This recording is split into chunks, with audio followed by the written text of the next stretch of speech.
natangaza rasmi kusitisha kufanya siasa, kuwa mwanachama wa chama chochote. Hivyo kwa kuyasema haya, maana yake ni kwamba najivua wanachama wangu wa Chama cha Demokrasia na Maendeleo Chadema, lakini pia kwa kujivua wanachama maana yake napoteza sifa ya kuwa makamu mwenyekiti wa chama hiki cha Demokrasia na Maendeleo. Na ninawaambia najivua kwa maana ya kwamba sintojihusisha na siasa ya chama, napumzika.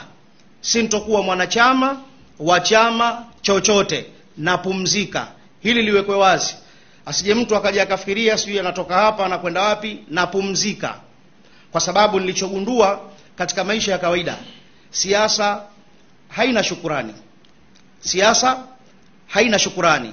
Fanya utakavyofanya, lakini inaweza ikatokea pahala ukaja ukatukanwa bila ya sababu, hali ya kuwa watu hawazingatii kipi ulichokifanya back.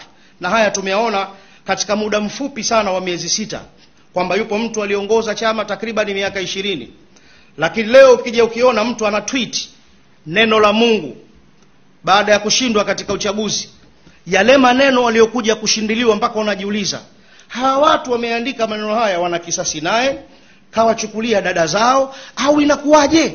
Lakini mashambulizi, mpaka unajiuliza hili limetokea wapi? Ni kuonyesha kwamba siasa haina shukrani. Yesu kwa mujibu wa imani ya Kikristo alipokuwa msalabani pale, alipokuwa anateswa, alisema ikiwa watu wameweza kufanya hivi mti mbichi, itakuwaje katika mti mkavu?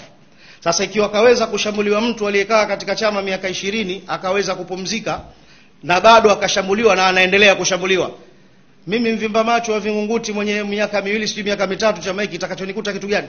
Kwa hiyo kwa hiari